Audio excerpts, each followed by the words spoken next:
Can the Tennessee Titans get an upset in Week 7 against the Buffalo Bills?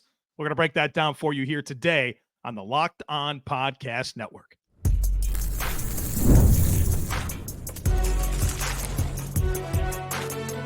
You are Locked On NFL Crossover, part of the Locked On Podcast Network. Your team every day. Welcome into this crossover Thursday episode of Locked On Bills and Locked On Titans. As always, a big thank you for being here. A thank you to our everydayers, those of you who never miss a single episode. We appreciate y'all being here very, very much. And we are a proud part of the Locked On Podcast Network, your team every day. And of course, we'd love for you to subscribe or follow for free on YouTube or wherever you listen to podcasts. Crossover Thursday is presented by Prize Picks. Download the app and use code LOCKEDONNFL to win $50 instantly when you play $5. I'm Joe Marino, host of Locked On Bills, joined by Tyler Rowland, the outstanding host of Locked On Titans. And we're here to get you ready for Week 7. Bills hosting the Titans in Orchard Park. Welcome in, Tyler. Yeah, thank you so much for having me, Joe. I got to say, with hosting Locked On Titans and hosting Locked On NFL, it's nice to just sit back and let somebody else grab the wheel for a change. Hey, listen, glad to do it, my guy, and glad to have this conversation. I'm excited to get your perspective on Tennessee. Interesting team, obviously, new coaching staff, a lot of aggressive moves this offseason, not off to a great start. So I want to get your thoughts on that here. We'll also get to the paths to victory for both teams. We'll talk Bills in segment 2. But let's start with this Tennessee Titans team. And this passing offense, there's no way around it. It's off to a very poor start. Dead last in the league in EPA per dropback. The net yards per attempt is shockingly low at 2.7 adjusted net yards per attempt. The Titans have veteran receivers, right? They've got Will Levis, a second-year quarterback. What's going wrong here for this passing offense so far in 2024? Well, Joe, I hate to be reductive and blame it all on one person, but at the end of the day, the quarterback play has not been good enough. Will Levis has simply not been good enough. And obviously, he still hasn't started a full season of games, but he is a 25-year-old prospect who is an older guy anyway, the oldest quarterback in the AFC South. So I have a little bit less of, a leash on people who want to talk about, he's a young quarterback. No, he's really not. And to me, it's more about, science and male development than it is, experience and things like that. But that's a science discussion for a different day. At the end of the day, I think that Will Levis's boneheaded turnovers early in the season have affected his confidence. And now he's wanting to get the ball out as quickly as possible. And he's not taking the shots down the field that he should be taking. And you look at the tape from this week, there are guys open in the intermediate area and he's slow to get to it, which closes the window quicker. He's not letting it go when there are guys there. He's just playing super tentative, and that's something that he wasn't doing last year. And really, people have said that Will Levis has regressed this year under Brian Callahan, and quite honestly, I don't think that's true. I think last year he had a lot of positive turnover outcomes where there were turnover-worthy plays that just didn't go as bad as they could have gone for him. And he was protected by the scheme that Mike Vrabel was running with the heavy play action and the run game. And Brian Callahan is asking him to be a part of that quick timing passing scheme. And he's just not seeing things clearly right now and processing things quick enough. And Brian Callahan said this week, there are plays called that we want to go downfield and the ball is not going downfield. And he's telling you out loud, like, I'm calling the plays to attack, and Levis is just not taking those opportunities. So I think right now you look at the Titans offense, the run game has been pretty solid. It's middle of the road. There are guys getting open. You look at the separation data, especially against single coverage. Calvin Ridley has taken a lot of heat. He's in the top 3 in the NFL in separation and single coverage. Like, at the end of the day, Will Levis is just not playing the position very well right now. Can he turn that around? Maybe, but, it's getting late early. Whenever Brian Callahan was introduced as the head coach of the Tennessee Titans, I was pretty excited to listen to his press conference, his introductory press conference. And I'm listening to him talk, and I liked a lot of what he said, except for, and there's a layer to this that I want to get to. The part that had me concerned was when he was talking about the style of offense that they wanted to be. And he said, you know what, we are going to be a precision passing offense predicated on route depth and timing. And I thought to myself, Will Levis is your quarterback? That ain't him.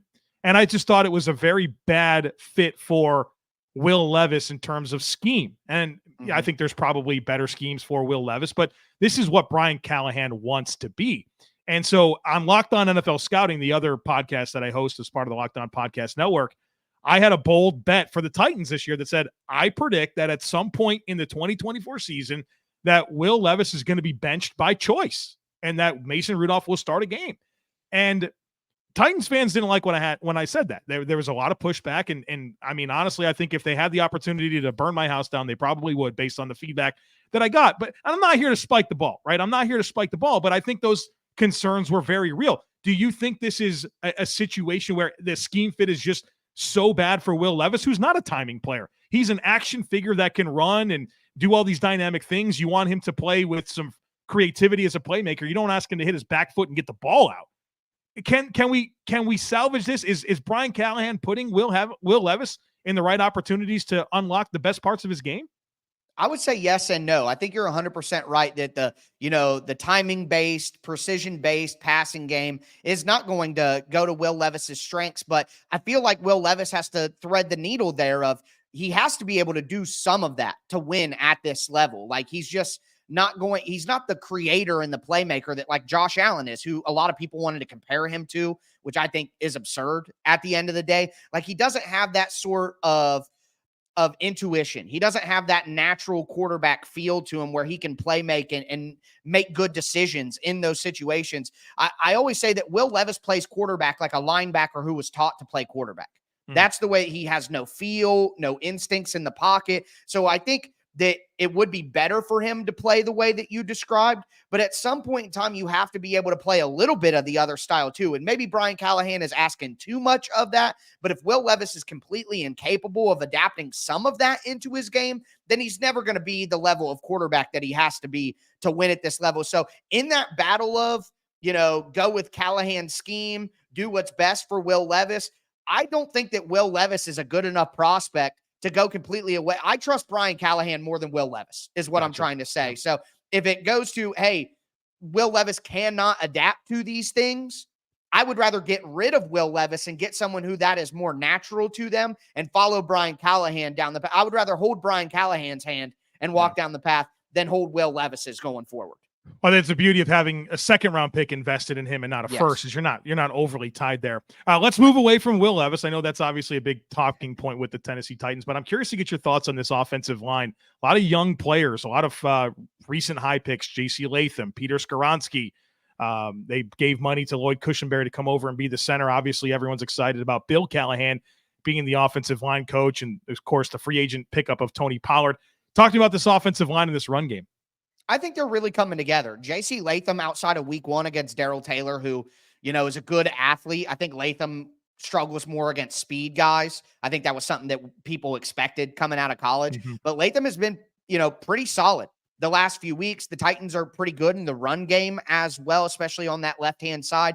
I think there's a big issue at right tackle, and that's not going to be solved this season. But Dylan Radins, in my opinion, has always been a low-level starting offensive lineman. I think Mike Vrabel just did not like his work ethic as a person. But overall, the Titans' offensive line has been solid for the last 2 weeks. They didn't give up a sack for the first time in 2 years last week, and a lot of that is Will Levis is just getting the ball out as quick as possible to avoid that pressure. But it's not a great offensive line, but they have improved, and with all the youth on the offensive line and the newness, I think they're going to continue to improve. It's not as bad of a unit as it's been the last 2 years. Let's talk about this defense, Tyler. Metrically, it's outstanding, and they've obviously made a lot of investments in that side of the football. It feels like it's working well. I know maybe the schedule hasn't quite challenged this defense, but what are your thoughts here? Is it a legit top 5 type defense, or are there some chinks in the armor? Honestly, I don't think they're a great defense. I think they're a good defense. I think playing some of the offenses that they've played, the Jets, but with Nathaniel Hackett, obviously not great. Caleb Williams has improved, but rookie quarterback week one, they usually struggle. And Shane Waldron wasn't scripting the first 15 for a couple of the first few weeks, according to DJ Moore. That's peculiar to me. So I think that matters. Miami's JV team, obviously not an offense that matters. I think that this defense is good, but the lack of pass rush They just do not get pressure on the quarterback. And that is the number one most important thing for defense for me, philosophically. If they don't get pressure on the quarterback consistently, you put so much strain on the secondary, no matter how talented it is. You're not going to be a defense that's able to force turnovers, which is so critical in the modern NFL, especially as offensive play starts to pick back up here. So I think the Titans are a good defense. I just don't think they're a great defense, which the numbers would tell you right now. All right, folks, coming up on the other side of it, we're going to focus the conversation on the home team, the Buffalo Bills. Be sure to stick with us. For most of us that like collecting cards, the idea of spending $2,000 or more on a Josh Allen rookie card just isn't in the cards. I love collecting, but that's some serious money to drop.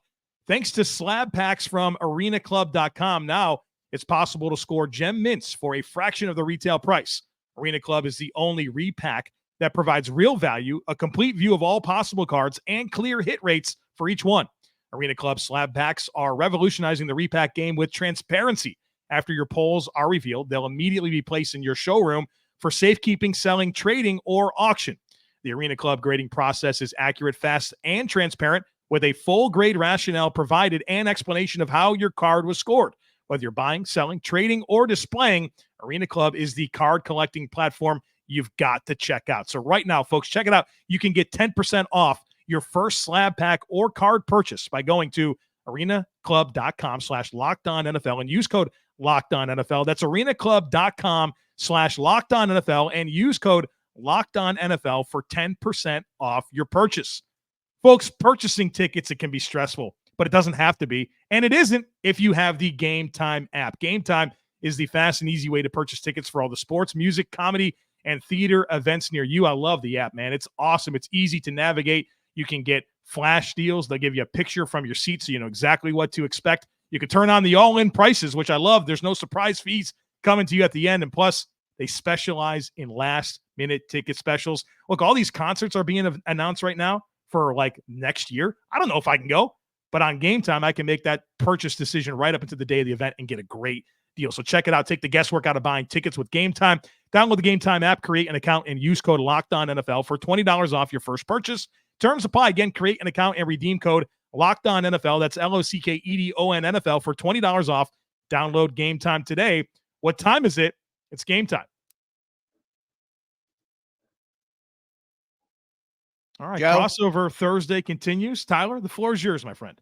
Absolutely, because I have some questions. And I have the tendency to watch a lot of Buffalo Bills games. They played some primetime games, which obviously I'm up covering for Locked On NFL. My number one question for you and just my observation is the explosive plays within this offense. I mean, right now, Buffalo, 9.5% explosive play rate. That's really middle of the pack. It's below the Denver Broncos, which is kind of surprising to see. What is going on with this offense to where they're not able to create explosive plays at maybe the rate that they have in previous seasons? Is it just the Stephon Diggs absence, and that's why they go out and get Amari Cooper? Obviously, that's a big move. Or is there more to it than that?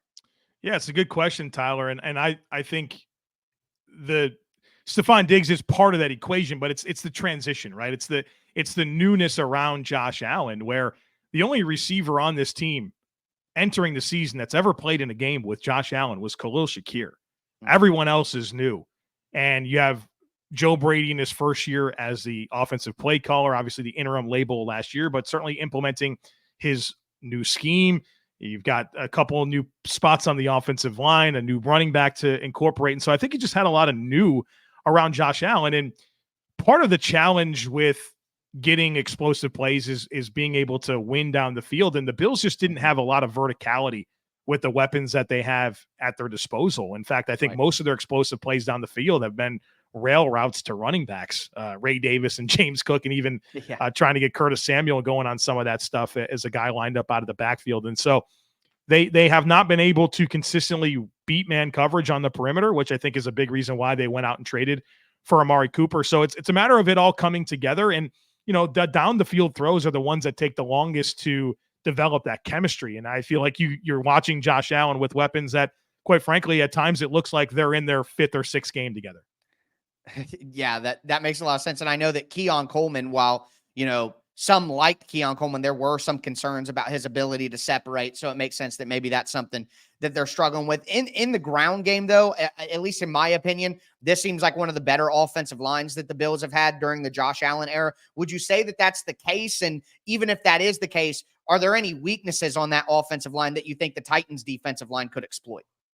Yeah, it's a great question. And I think last year, the Bills offensive line really kind of came into its own second year under Aaron Kromer, who's a terrific offensive line coach. And now this is year 3, and you've got a lot of pieces in place that have been there. And even David Edwards, the new starter, he was with Aaron Kromer for multiple seasons with the Rams before he was now the Bills starting left guard. And so a lot of continuity, a lot of familiarity with what they want to get done. And then it's just been about evolving the run scheme and taking advantage of a unique mix of skill sets where their tackles, Deion Dawkins and Spencer Brown, they're both handsomely paid tackles. They can really run. They're very, very athletic. And so they get them going on poles and out in space, and they build a lot of their run scheme around that. And then you got really physical guys on the inside that can create displacement and anchor. And so when you have that combination of athleticism and then power, you can really do a lot with both zone and gap runs. So they become this very blended run scheme that just really works. And their ideas and their the way that they get to their blocks is very, very cohesive. And so it's coming along nicely. So that's been really, really strong. I think where you can get to the Bills offensive line is with creative pressure looks. The Bills are allowing a lot of pressure on Josh Allen this year. And it's not because offensive linemen are getting cooked one-on-one. It's because the protection scheme is failing, where there might be some overload looks, or you do some simulated pressures, you have some loopers, and you stress that ability for them to communicate in pass protection. And the Bills are very willing to allow free runners at Josh Allen and say, Josh Allen, you figure it out, right? They're very willing to do that. And I think that's where the Bills their high pressure rate really stems from a lot of creative defensive looks and then mixing up how you're going to attack the pocket, stressing that communication. And I think where they really kind of have issues is the help blockers, the tight ends, the backs, and like when they want to max protect, when they want to block for 5. I think if you can cause some confusion and conflict there, that's where you can really have some success, affecting the quarterback against the Bills.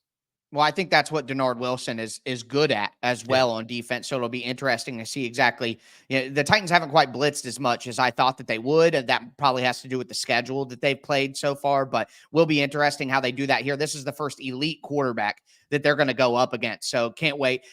Looking at the defensive side of the ball, obviously that defensive line has been fantastic. And I think Von Miller may be the only household name on that D line, but I mean, you got Gregory Rousseau and Ed Oliver and AJ Espinosa. Just, I guess, talk about how great that unit has been so far this year at getting pressure on the quarterback. And, I know that the Bills lost a couple of games before this bounce back win against the Jets. Did the pass rush have anything to do with those struggles? I think the Bills are able to get some timely pressure. I don't know that they necessarily have a bunch of guys that you think, wow, they're going to go and consistently win one-on-one. They've been without Ed Oliver the last few weeks, and he's a big part of that, of the interior there. Maybe he'll be back. He's had a hamstring injury. Von Miller is suspended. He's had a really good start to the season, but he won't be available for this game. And so they've been leaning on Greg Rousseau, who was a first-round pick, who's a really good, like, long arm, heavy hands, can compress the pocket, create a lot of pressure.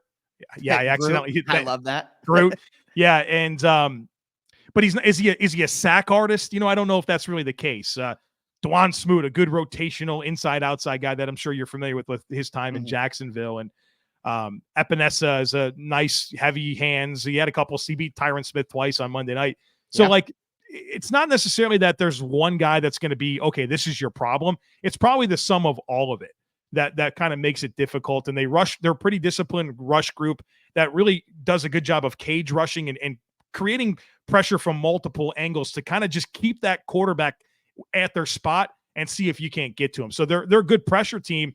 And I think their sack percentages are pretty high, but it's not necessarily one guy. I think it's the rotation and depth, both inside and outside, that allows them to be that. Well, that makes a lot of sense. I do want to transition to the secondary because the Bills lost a lot of, again, like household names, Jordan Poyer, Micah Hyde, even a guy like Tre'Davious White, who's been gone now. But the secondary still seems to be playing decently as well. I noticed that the Bills are more of a cover 3, cover 2 team. They don't run as much cover 4 as maybe other teams do. And in my opinion, you watch a lot of cover 4, there's like match elements to it where Yeah, after a while, you just want to match with what the route is. And, it's not a traditional standard set cover 4. Is that typical of Sean McDermott's defense, or is he doing that to kind of help some of these unheralded defensive backs where we don't want you to have to make a lot of decisions during the play? We just want you to play your zone as it's called. Yeah, I think it's been very traditional Sean McDermott style of defense. And the two corners, like Christian Benford and Rasul Douglas is a really good pair of corners. And I think Christian Benford's a name that the NFL world's got to get to know. I mean, he's playing at an extremely high level. And then Rasul Douglas, a veteran in the league that's a good fit for this zone match type defense. Great trade. It worked out really well. And Taron Johnson, obviously one of the best slot corners in the league. So where things are different really is the safety position, where Poyer and Hyde are no longer in the mix. And they've kind of been like the guys, right, in Buffalo for a long time. And obviously they've had some age on them. And Hyde's not playing. And Poyer, I think, has really been struggling in Miami. So they get Damar Hamlin. Everybody knows him, right? He's a starter. He's okay. He's not a great player, but he's fine. And then Taylor Rapp is kind of their new guy where he's kind of become the playmaker back there. So it's not the household names that have been the reason for good pass defense in Buffalo, but some up-and-coming players and the two guys that you got to know about, Taron Johnson and Christian Benford. They're playing at a high level and probably having their respective best seasons. Maybe Taron last year because he was hurt, but coming back, he had a huge impact against the Jets, and that makes the Bills defense a lot better. Yeah, that makes a lot of sense. Sean McDermott just always gets the best out of that secondary. It seemed like he just made a bet that he could make that happen, and he's absolutely doing it.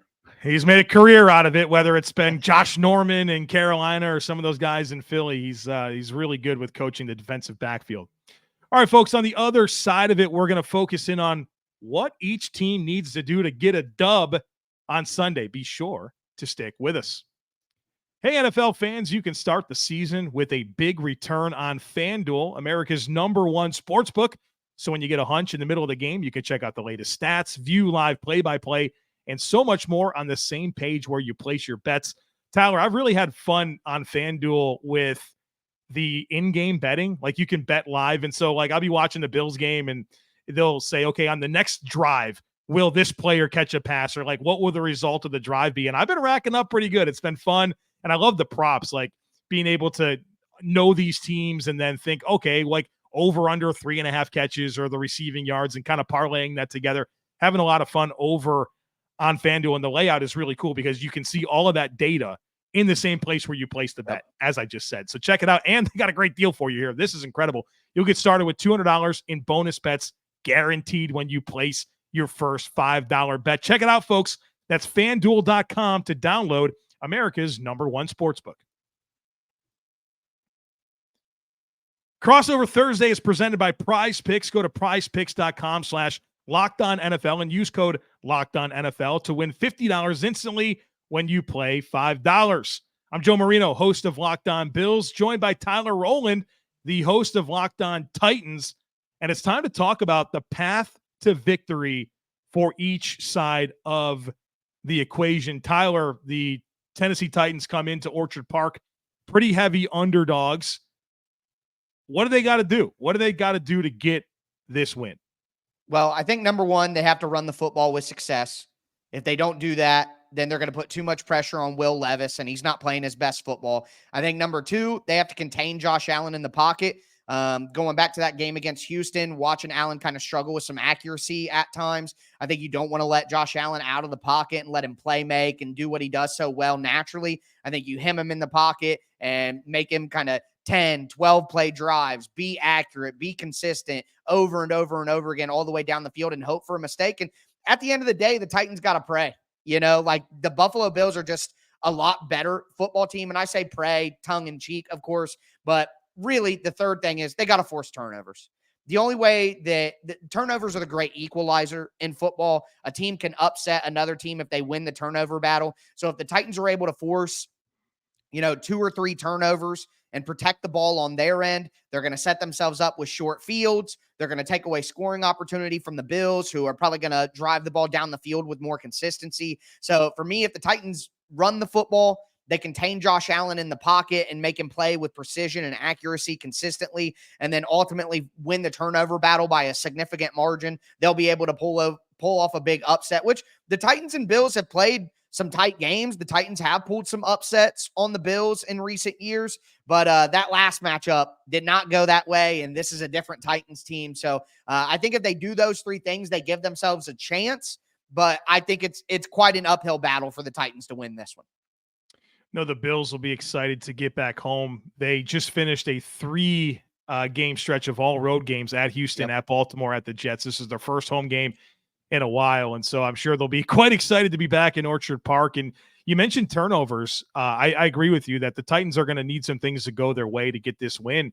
Surprisingly, the Bills have been really good at taking care of the football. They've only had two giveaways this year, and they were both lost fumbles. Josh Allen hasn't thrown an interception. It's not because there hasn't been catchable passes to be intercepted, but they got to catch them, right? So that's part of the deal. He's had some good interception luck, which maybe, as you mentioned with Will Levis last year, like that can happen where, you could have a lot more interceptions if the other team caught it. So I do agree with you that that's part of the equation here for Tennessee, and obviously running the football. And the Bills structurally, with the way they play defense, they give a lot of light boxes.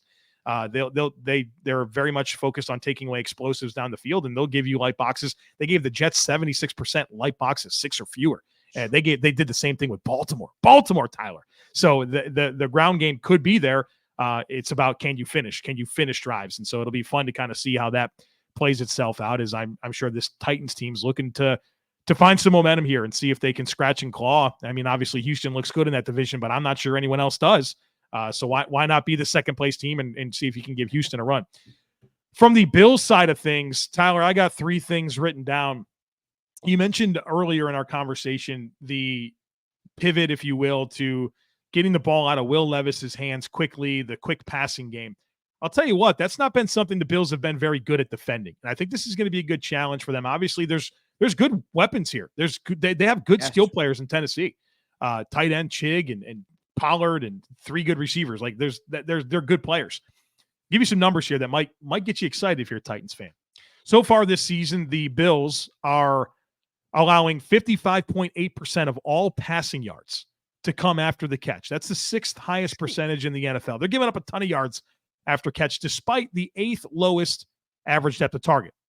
The Bills' defense is 25th in EPA on throws under 10 air yards, with the highest average separation at 4.5 yards. Where the Bills' defense is shaky is this quick passing game, perimeter throws, get the ball out quick into the hands of playmakers and make it a space game. And teams have had success doing that against Buffalo. And I think you still need to have some threat of verticality to your offense. But if Tennessee can stress the Bills' defense in that way, I think that's going to go a long way in maybe exposing an area of concern for the Bills and maybe leaning into something that Tennessee does want to be. Number 2, I have written down, you got to be ready for a physical defensive front. This Tavondre Sweat dude's good, man. Jeffrey Simmons is good. There's some nice players in this front. You think about even Sebastian Joseph Day's a veteran. Ernest Jones is a good downhill backer.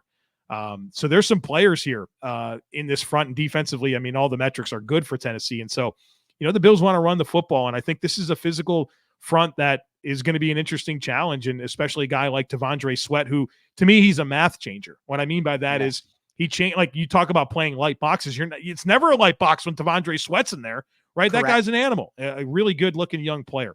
So got to be ready for this physical defensive front that you can't take lightly. And then I think number 3 is take your chances with these corners. The Bills are looking to kind of, like you mentioned earlier, kind of get some explosive plays going in the passing game. They just traded for Amari Cooper. Kind of interested to see what his role is going to be on Sunday. But, man, L'Jarius Sneed has not looked good. And can you continue that? I mean, Sneed's been unbelievable. His time with the Chiefs against the Bills, he pretty much just took Stephon Diggs off the menu, right? You couldn't complete a pass on this guy. And he looks like a shell of himself.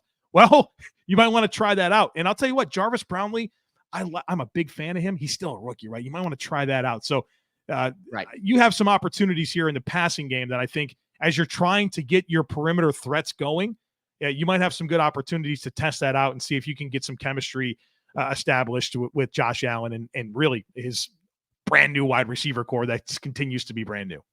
Yeah, well, the Titans play a lot of cover 4 too, and I think that stresses the cornerbacks.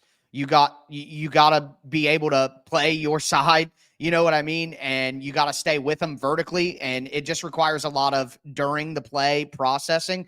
And I've seen, at least like last week, there were coverage issues where, hey, am I taking this guy or are you taking this guy? In the past, the Titans have had problems with that. I mean, I know it was Shane Bowen's defense, not Denard Wilson's, but you're just asking a lot of cornerbacks when you're playing like cover 4 man like that. And I think that it does create some indecision. And if you can get a guy with some speed, maybe Keon Coleman won't take advantage, but if Amari Cooper is out there and maybe some wheel routes, like the Titans had a touchdown because they were playing cover 4 and Jarvis Brownlee Jr. stayed with the post, but then the wheel route came behind it and nobody was home. And like, you're just going to get yourself in bad positions if you weren't really playing coordinated defense and everybody understands. And when you have a young player like Jarvis Brownlee Jr. in there, there could be some indecision. And even L'Jarius Sneed as well has struggled with some of those during the play processing moments. There was a deep corner route by Joe Flacco last week that was wide open where Sneed didn't bail off the inside guy quick enough to get back to it. So Buffalo will probably have the opportunity to take advantage of those. A lot of those haven't hit because quarterbacks have been inaccurate. But if Josh Allen can put it on them, there are some chances for big plays because of the way the Titans like to play defense. I'm really interested in this Titans defense because the Bills have the Baltimore Ravens, like obviously that coaching staff, that defensive coaching staff has been depleted. And the Bills have played all of them. They played Miami. So Anthony Weaver from Baltimore went to Miami. They played Baltimore, of course, like Zach Orr, who's their defensive coordinator, part of that staff. This week they get Denard Wilson, who's part of that Ravens staff. And next week they get Mike McDonald with Seattle. So this has been just an absolute tour of the Ravens defensive scheme. So you'd like to think they've had a lot of ideas and opportunities to kind of see what they can do. And we'll see if the Titans metrically continue to be a great defense. It'll be a fun game. And folks, we have you covered before and after right here on Locked On Bills, Locked On Titans, Locked On NFL, Locked On NFL Scouting. A lot of podcasts between Tyler and I here on the Locked On Podcast Network. So make sure that you check them all out. Make them your first, second, third, and fourth listen every single day. We got you covered pre and post game. For Tyler Rowland, I'm Joe Marino. Thanks for being here, everybody. And we'll be back again for you real soon.